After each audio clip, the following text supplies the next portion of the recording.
Classification of matter को discuss करते हैं कि अगर हम मैटर को क्लासिफाई करें तो मैटर को जब हम क्लासिफाई करते हैं तो मैटर दो टाइप्स के होते हैं। एक को हम लोग सब्सटेंस का नाम देते हैं, दूसरे को हम लोग मिक्सचर का नाम देते हैं। तो अगर मैं सब्सटेंस की बात करूं तो सब्सटेंस को अगर हम मज़ीद क्लासिफाई करें तो एक को हम एलिमेंट कहते हैं, दूसरे को हम कंपाउंड कहते हैं। सेम इसी तरह मिक्सचर की भी दो टाइप्स होते हैं, एक को हम होमोजीनियस मिक्सचर कहते हैं, दूसरे को हम हिट्रोजीनियस मिक्सचर कहते हैं। तो आपके पास चैप्टर नंबर 1 केमिस्ट्री 9 में हम लोग डिस्कस करेंगे मैटर को तो हमने पहले डिस्कस किया। अब हम ज़रा डिस्कस करेंगे कि ये सब्सटेंस क्या होते हैं, एलिमेंट क्या होते हैं, कंपाउंड। ये मिक्सचर वाला आप लोग चैप्टर नंबर 6 में पढ़ लेंगे सोल्यूशन वाले चैप्टर में।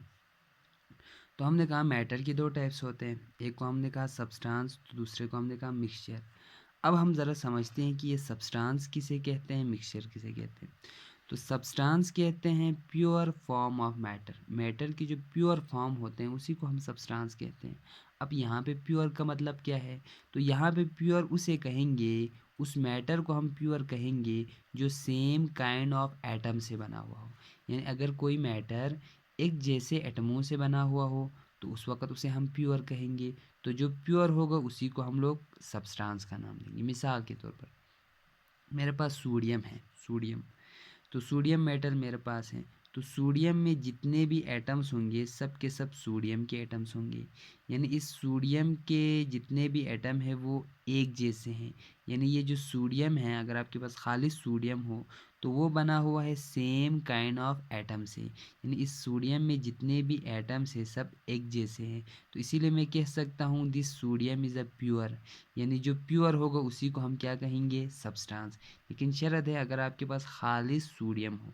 तो जब आपके पास खालिस सोडियम होंगे तो उस खालिस सोडियम में सेम काइंड ऑफ एटम होंगे, जितने भी एटम होंगे सब एक जैसे होंगे। तो इसीलिए मैं कहूँगा this sodium is pure form of matter. यानी इसी को हम कह सकते हैं सब्सटेंस। इस तरीके से आपके पास कॉपर का एक रॉड है, कॉपर की आपके पास एक रॉड है, तो उस कॉपर के रॉड में, प्योर कॉपर के रॉड में जितने भी एटम्स होंगे वो सब के सब कॉपर के होंगे। मींस ये जो कॉपर का रॉड है वो सेम काइंड ऑफ एटम से बना हुआ है।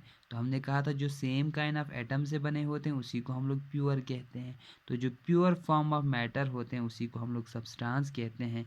तो हम इस कॉपर को भी कह सकते हैं this copper is also a substance.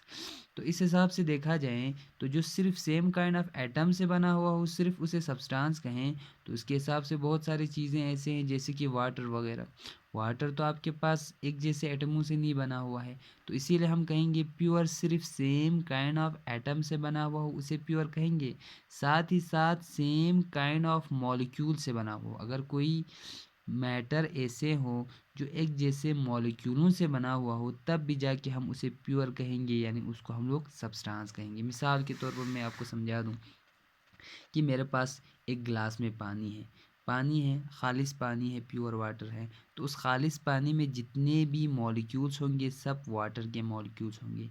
यानी ये जो जितने भी इस पानी के अंदर जो मॉलिक्यूल्स हैं वो है सेम काइंड, एक ही किस्म के हैं। तो हमने कहा था चूँकि ये जो वाटर है वो सेम काइंड ऑफ मॉलिक्यूल से बना हुआ है, इसीलिए इस वाटर को भी हम कह सकते हैं this is also a substance.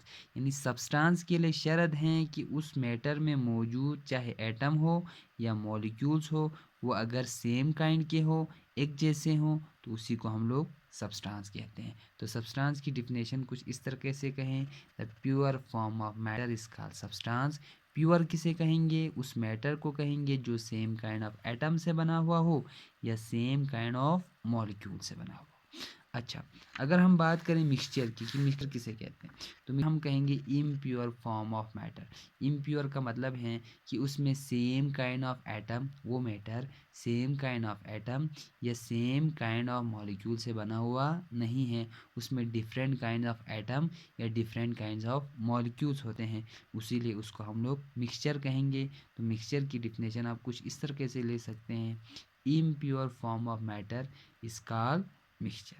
अब हमने कहा था कि सब्सटेंस की भी दो टाइप्स होते हैं, एक को हमने कहा था एलिमेंट तो दूसरे को हमने कहा था कंपाउंड। अब ज़रा हम समझते हैं कि ये एलिमेंट्स क्या होते हैं और कंपाउंड्स क्या होते हैं, इसके बारे में डिस्कस करते हैं।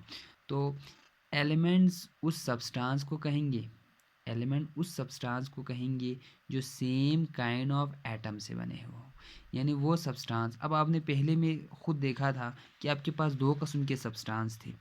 एक वाले सब्सटेंस में जितने भी एटम्स थे सब एक जैसे थे, लेकिन दूसरे वाले सांस में मॉलिक्यूल तो एक जैसे हैं लेकिन उनमें एटम एक जैसे नहीं हैं, क्योंकि इसमें हाइड्रोजन के भी एटम है, साथ साथ ऑक्सीजन के भी एटम है।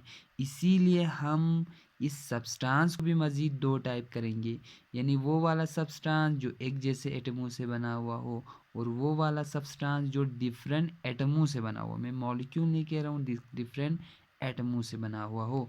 तो इसीलिए सब्सटेंस की भी हम दो टाइप्स करते हैं, एक को हम एलिमेंट कहते हैं, दूसरे को हम कंपाउंड। तो एलिमेंट उस सब्सटेंस को कहेंगे जो सेम काइंड ऑफ एटम से बना हुआ हो।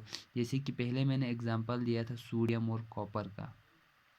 और अगर मैं बात करूं एलिमेंट की, तो एलिमेंट्स के जो एटम्स होते हैं उनकी एटॉमिक नंबर सेम होते हैं, उनकी जो एटॉमिक नंबर है वो एक जैसे होते हैं। जबकि अगर मैं बात करूं कंपाउंड की, तो कंपाउंड उस सब्सटेंस को कहते हैं जो डिफरेंट काइंड्स ऑफ एटम से बने होते हैं। एलिमेंट के एटम एक जैसे होते हैं, लेकिन कंपाउंड वो वाला सब्सटेंस है जिनमें आपके पास मॉलिक्यूल तो एक जैसे होते हैं लेकिन उनकी एटम एक जैसे नहीं होते हैं। तो हम कंपाउंड को हम कुछ इस तरीके से डिफाइन करेंगे, the substance that contain different kind of atoms, यानी वो मुख्तलिफ़ किस्म के एटम से बने होते हैं। या हम कंपाउंड को कुछ इस तरीके से भी डिफाइन कर सकते हैं कि it is a combination of different kinds of elements, यानी it is a combination of atoms of different element. यानी कंपाउंड के अंदर जो एटम्स होंगे वो एक जैसे एलिमेंट के एटम नहीं होंगे बल्कि डिफरेंट एलिमेंट के एटम्स होंगे। मिसाल के तौर पर H2O, तो मैं कहूँगा दिस इज़ अ कंपाउंड, क्योंकि इस कंपाउंड के अंदर जो एटम्स हैं वो डिफरेंट हैं, इस कंपाउंड के अंदर जो एटम्स है वो डिफरेंट हैं, इसीलिए इनको हम लोग कंपाउंड कहेंगे। अगर मैं कहूँ सिर्फ हाइड्रोजन गैस, तो हाइड्रोजन गैस में जितने भी आपके पास होंगे सब के सब हाइड्रोजन के होंगे, तो उस वक्त उसे हम आपके पास एलिमेंट्स कह सकते हैं।